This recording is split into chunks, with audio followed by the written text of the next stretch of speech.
Hello everyone, welcome back to knowledge for future study YouTube channel. मैं हूं जुगल शर्मा। आज के वीडियो का टॉपिक होगा कौन सी कोचिंग बेस्ट है, कौन से नोट्स बेस्ट है। ये क्वेश्चन आपने अक्सर अपने रिलेटिव्स और जो आपके दोस्त तैयारी कर रहे हैं उनसे सुना होगा। हम देखेंगे कि ये क्वेश्चन वैलिड भी है पूछना या फिर नहीं। तो सबसे पहले मैं अपने बारे में बता देता हूं। मैं हूं जुगल शर्मा, PWD JN और वीडियो एग्जाम में सेलेक्ट हो चुका हूं। अपने एक्सपीरियंस के आधार पर बात करूंगा। 2018 में मेरी बीटेक कंप्लीट हुई थी। जस्ट एक महीने बाद RPSC AN की वैकेंसीज निकल चुकी थी। मेरे सामने ऑप्शन था कि मुझे फर्स्ट ऑप्शन तो टेक्निकल फील्ड में यही होता है कि आपको टेक्निकल लाइन में जाना है या फिर नॉन टेक्निकल लाइन में जाना है। दो ऑप्शंस होते हैं। आपके कुछ दोस्त SSC CGL बैंक वगैरह की तैयारी करने लग जाते हैं या फिर अदर स्टेट एग्जाम्स की, और कुछ फ्रेंड्स आपके ES जोन में या फिर टेक्निकल जोन में चले जाते हैं। सबसे पहले तो यही डिसाइड करना होता है, और ये डिसाइड करने के टॉपिक पे मैं अलग से वीडियो बनाऊंगा। तो मैंने डिसाइड किया कि मैं AN की प्रिपरेशन स्टार्ट करूंगा। ठीक है, ऑब्वियसली ये जो क्वेश्चन है, जो इस टॉपिक पे हम बात कर रहे हैं कि कौन सी कोचिंग बेस्ट है, ये मेरे भी माइंड में आना चाहिए क्वेश्चन। लेकिन मेरे माइंड में ये क्वेश्चन नहीं आया। क्यों नहीं आया?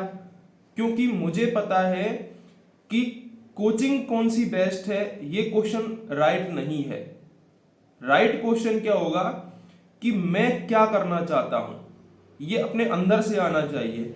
मेरे अंदर से मुझे पता था कि मुझे AN की प्रिपरेशन करनी है, और मुझे हमेशा से ही क्लियर था कि सेल्फ स्टडी, इसके अलावा और कोई दूसरा तरीका नहीं है आपकी सक्सेस के लिए।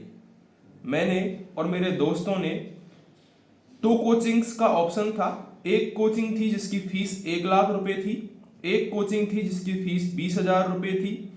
तो मैंने और मेरे दोस्तों ने 20,000 वाली जो कोचिंग है उसमें एडमिशन लिया। अब यहाँ पर आप लोग ये भी सोच सकते हैं कि पैसे बचाने के लिए लिया होगा या फिर गरीबी के लिए लिया होगा। ठीक है, आप सोच सकते हो, आपको बेनिफिट ऑफ डाउट देता हूं मैं। लेकिन जैसा मैंने किया मैं आपको वैसा बता रहा हूं। मैंने 20,000 वाली कोचिंग में एडमिशन लिया, वहां पर हमको कोर्स करवाया गया। तो मैं देखो, ये तो मैं बोलूंगा कि 20,000 वाली कोचिंग में पढ़ाई 20,000 वाली होगी, 1 लाख वाली कोचिंग में पढ़ाई 1 लाख वाली होगी। ठीक है, 1 लाख वाली की पढ़ाई से मतलब ये नहीं है कि वहां पे कुछ अलग दे देंगे आपको, लेकिन वहां पे एनवायरमेंट अच्छा होगा। वहां पे लोग कुछ परसेंट, 20,000 वाली से कुछ परसेंट ज्यादा पढ़ने वाले लोग होंगे। वहां के टीचर्स कुछ परसेंट अच्छे होंगे।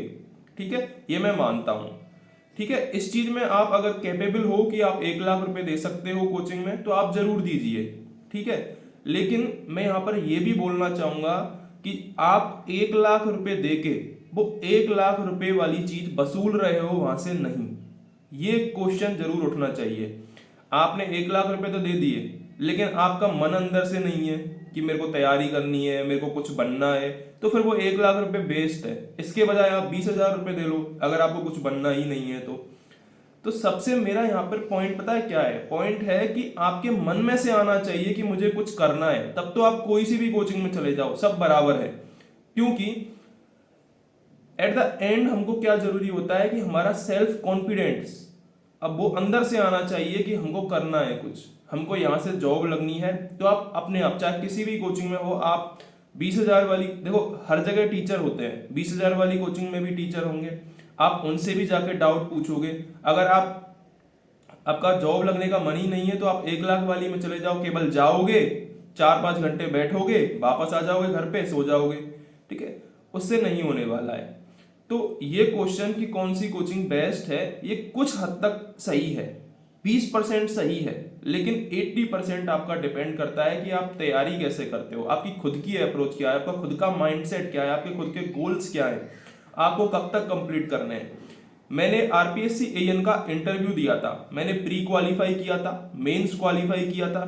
इवन मेरे जो 1 लाख वाली कोचिंग थी उससे अच्छे मार्क्स थे। मैं ये नहीं कहूँगा अपनी बढ़ाई नहीं कर रहा, लेकिन मैं ये बता रहा हूँ कि आप छोटी कोचिंग से भी अगर आपका मन है पढ़ने का तो आप नंबर ला सकते हो।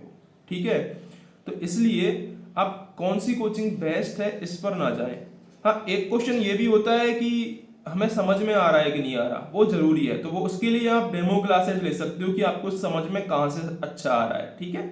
उसके लिए आप डेमो क्लासेज ले सकते हो अलग अलग कोचिंग की। वैसे भी आजकल तो ऑनलाइन का ज़माना है।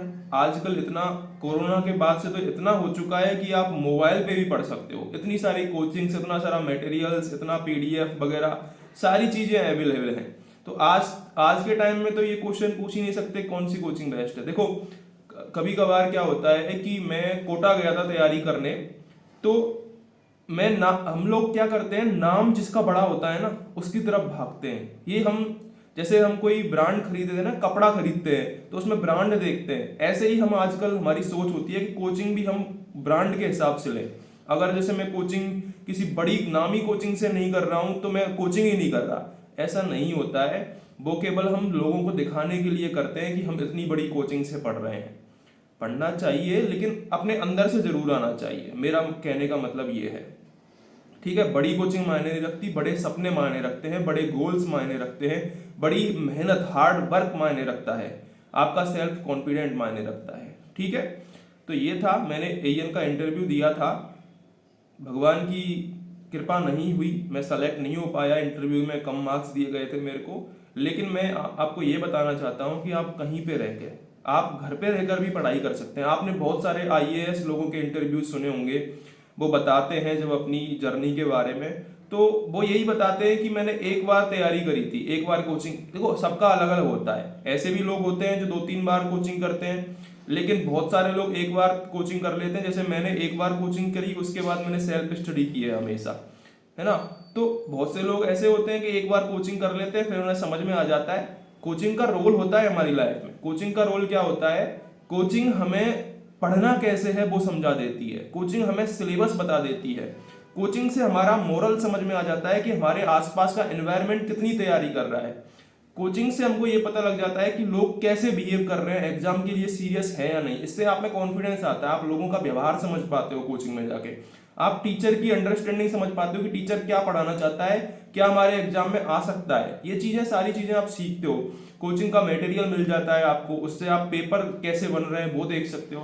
तो कोचिंग का डेफिनेटली फायदा होता है, मैं ये नहीं कह रहा कि नहीं होता है, लेकिन आपको इतना ध्यान नहीं लगाना चाहिए कि कौन सी कोचिंग बेस्ट है या नहीं है। आपको पढ़ने में ध्यान ज़्यादा लगाना चाहिए, आपको अपने गोल पे फोकस ज़्यादा रहना चाहिए। देखो आज के टाइम में हर चीज़ अवेलेबल है, तो ये तो है ही नहीं कि आप एक कोचिंग से पढ़ रहे हो तो एक ही कोचिंग का मटेरियल फॉलो करोगे। आप पहले एक कुछ ऐसा भी नहीं करना है। बहुत सारे लोग क्या करते हैं, नोट्स में ही उलझे रहते हैं, किसी दोस्त का नोट्स देख लिया, उसके नोट्स ले लिए। ज़्यादातर गर्ल्स ऐसा करती हैं, नोट्स लेती रहती है एक दूसरे से और उसमें टाइम निकल जाता है। तो नोट्स पे ज़्यादा फोकस नहीं करना है। नोट्स तो आप इजीली मार्केट से भी ले सकते हो, आजकल हर किसी की प्रिंटेड कॉपी मिल जाती हैं। आपको टाइमली, रेगुलरली, कंसिस्टेंटली आपको परफॉर्म करना है, कंसिस्टेंटली अपने आप को इम्प्रूव करना है, अपनी स्किल्स को, कंसेप्ट सीखना है, तो आपको डेली पढ़ना होगा, ठीक है।